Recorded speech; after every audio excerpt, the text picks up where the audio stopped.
Randi Rhodes Show is live on RandiRhodes.com and the free Progressive Voices app for Android and iOS. Visit the App Store or ProgressiveVoices.com now. Oh, I'm so excited. I can't even stand it. Do you remember the other day we were all groping around and we were saying, what was her name? What was her name? What was her name? Okay, so that night there was a caller that I absolutely adore. You know, there are people I've never met in my whole life, but I think about you all the time. Carol Marie Troll is one. And there's a lot of them, but there was this one particular person, and I was thinking about her laying in the bed, preparing for day one. Then I thought about her after week one was over. I thought, oh my God. And I just, I'm getting a little older. I couldn't conjure the name. Well, I'll have you know that once I asked on the air, what was her name? I got all this email. Ronda. It's Ronda. Her name is Ronda. And I wrote everybody that told me it was Ronda. I wrote, yes, it's Ronda from Pennsylvania. Ronda from Erie. Hello, Ronda. Hi, can I curse? Yeah. Can I curse? Yeah. Randi fucking Rhodes. Oh, my You are God. back. Oh, Ronda. I have been thinking about you, and it's crazy. I mean, I try to remember everybody's name, and I just, for some reason, I just completely, I could hear your voice. I understood, who you were. I mean, I understood how brilliant you are, and the conversations we had, and I loved them so much. And I finally put it out on the air because it was driving me crazy. And I got all this email the next night. It's Ronda from Erie, and somebody even knew you were a professor. I mean, they knew everything about you. I was like, oh my God, that's her. And I wrote everybody back going, yes, it's Ronda.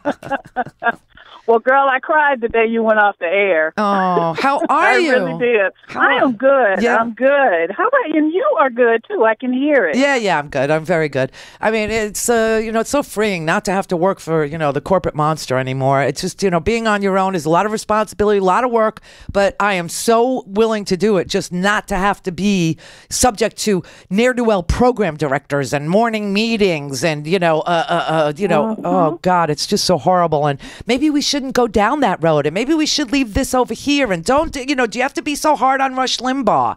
Because, we all work for the same thing.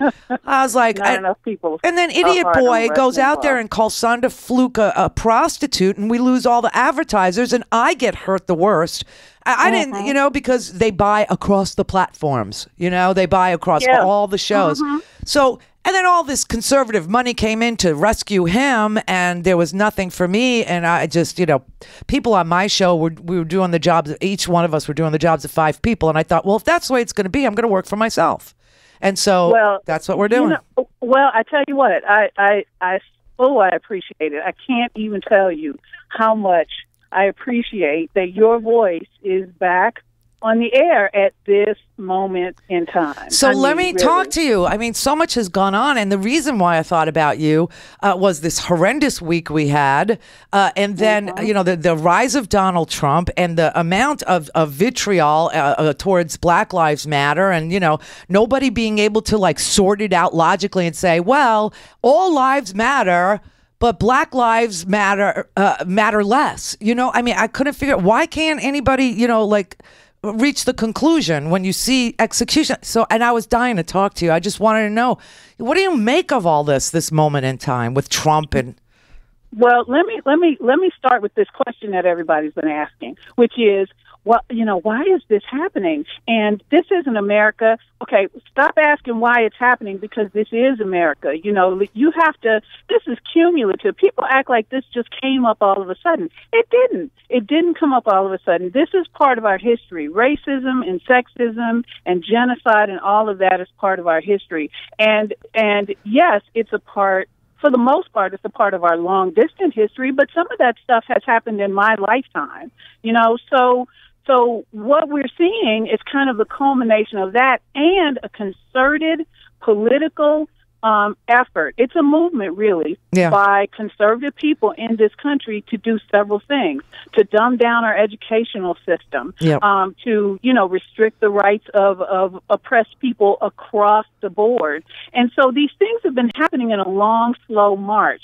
And so one of the things that I think that, well, I don't think this, it's been. There are several people who have talked about that this is one of the reasons it has happened, is because of the ubiquity of media, all kinds of media, including social media. Right? So stuff that was always happening that was compartmentalized in people's communities, now everyone knows about. Like Black people have, for decades, have been talking about how police, just kill people just kind of willy-nilly, right? But now other people are able to see it. And it's not that people thought that we were out and out lying about it. It's just that it sounds unbelievable. If somebody had told you, not out of context, out of this historical moment about what happened to the man who got shot in the leg, the therapist if somebody had said that to you, you would think, come on. I know. His name is Charles Kinsey, and it happened here in Florida. It was just right down the road from us in North Miami. Mm-hmm. And for people who don't know what happened to Mr. Charles Kinsey was a social worker, or physical therapist who worked in a home for people with, extreme autism. There are all different scales. And he worked in a home with people who have extreme. And one of his patients fled, just kind of wandered away. And he had in his hand a toy truck. And some neighbor got scared and called the cops. So Charles left the building to go get his patient. And when he left the building, the cops had just arrived, and they started screaming at the black man because the patient wasn't black. And they were screaming at the black man, drop the gun, He's like, I work here. I don't have a gun. I swear to God, I'm unarmed. This is my patient. And the patient's name was Ronaldo. And he was yelling, Ronaldo, lay down. Ronaldo, don't make any sudden moves. Ronaldo. And Ronaldo didn't lay down. And he had his hands way above his head, both of them. He was laying flat on his back, Charles was, the therapist. And talking the whole time to Ronaldo, telling Ronaldo to stay calm. And the police just went up to Charles and shot him in the leg. And when Charles Kinsey asked the police, why did you shoot me? The police officer said, I don't know. And then the follow-up reason was even worse. Oh, I didn't mean to shoot him. I meant to shoot the other guy. You meant to shoot a man who clearly had, a toy truck of some sort, and a toy truck, and a toy truck sitting quietly. That's who you were going to shoot, and they got called. The call that originated the encounter was a report of somebody who was going to commit, that people thought was going to commit suicide. With a gun, let me get this straight. You pull up to a situation where you think somebody's going to commit suicide and you shoot somebody? Thank you. Thanks for your service, because that I was going to kill myself, but you actually did it for me. Thank you. That's right. Suicide by cop, right? I know. And there's another case too that nobody talked about. That's also from Florida. This guy Corey Jones. This is another guy who was shot by a police officer, and the police officer actually messed with the murder scene and called 911 after he shot Corey Jones. And, I don't know about this. Oh, I'll play you the 911 call. It's been going on here for a while, and it finally came to he finally is going to be indicted. I mean, it took forever. But this kid, Corey Jones, was shot by this cop called Newman Raja.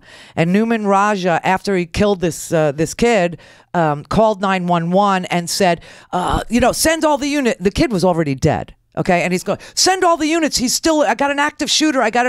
He's fleeing. And none of that ever happened. And right, yeah. So it's. See. So I think a lot of what is going on with people is that we don't have one thing happening at a time, right? No, I know. We're not trying just to deal with police brutality, right? Police murders, the justice system that allows police to get off. We're not just dealing with a white boy at Stanford who is caught in the act of raping a young woman by two people who serves 3 months because he shouldn't suffer for 20 minutes of action, right?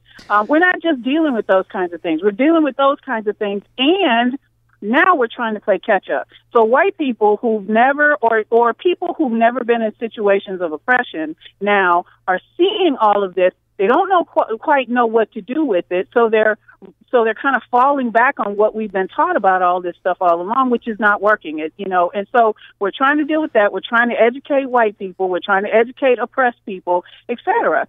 And it's all happening at the same time. And then now we've got this crazy ass presidential election. We've got all these seats opened up in Congress. So we're dealing with a whole bunch of stuff all at one time. And, I tell you what, on some days it's really overwhelming. Yeah, it is. You're right. I mean, it is overwhelming. And it either moves you to, to hide, and recoil in your bed, or it moves you to do something. And so that's why, I started seeing all this. I was like, okay, time to go back to work, because I was watching none of these stories were on the TV, none of them, and then all of a sudden people start, it reminded me a lot of the Civil Rights Act days. I was only a little girl, but I remember, even on the little black and white TV, I remember my mother crying when she finally saw the video of people in Alabama being beaten on the bridge, and the dogs and the hoses. All of a sudden, white people had to come to grips with what was really happening, because nobody thought it was. Nobody believed it was. Yeah, we knew a couple of civil rights workers were young Jewish college boys that got killed in Mississippi, but we wrote off the whole state of Mississippi long ago. And we said, well, Mississippi, they're racist, blah, blah, blah, stay out of Mississippi. But then all of a sudden it was happening everywhere. And so that's why especially the Jewish community said, all right, we got to do something, because I can't believe that they're sicking dogs on human beings, and I can't believe they're hosing, and I can't believe little black girls are being blown up in their church. And now it's all repeating itself, except this time on Facebook and Twitter. And so, and 911 calls, and you get to hear it now. So, yeah. Which I actually think helps people. It traumatizes you. Yeah. There's no question about it. But I think it also helps people to understand that, okay, we all have to be involved in this if we want to make some sort of change. Yeah, I know. But I never. But what kills me, it kills me that I'm listening to Donald Trump call himself the change candidate. He's the change we need. And I'm thinking there is nothing changey about him. He is a repeat. He's a stale old remake of Barry Goldwater, Richard Nixon, George W. I mean, Herbert Walker wasn't that bad when you consider these guys. Well, exactly. Yeah, exactly. I mean, he was like mealy-mouthed, next to this. Well, he's Donald Trump is not even as good a racist as some of those other people that you mentioned, Yeah. But he's managed to capture. He's managed to capture the zeitgeist because we have all these other things going. We've got these people. We have more media and more information at our fingertips than we have ever had in the history of this country. Yeah. And some of the dumbest people, so we have a lot of this stuff going on. And so I'm doing the same thing you are, just not in this way. I'm going to be volunteering in people's campaigns. Oh, that's awesome. People's campaigns, I mean at the state level as well as the federal level. Well, Pennsylvania is in play. It's up for grabs, and it's super important. It is. Ohio, Pennsylvania, Michigan. If you're in any of these states, I mean, this is crunch time, people. And it is. I'm so glad to talk to you. I can't even tell you. I'm so freaking excited. Are you going to be at the DNC? No. You're not? No. I'm taking a student. So. Okay. Well, you know what? Call from there and give me the updates, because. Oh, I will do that. Oh, that'd be awesome. We'll put you. I will do that. We'll put you right through. So. Okay. All right. Thanks, all right. Rhonda. Love you, Randy. I'm so glad your voice is back on the air. I'll talk to you next week. Okay. Okay, great. Bye-bye. Love you. Oh, Ronda.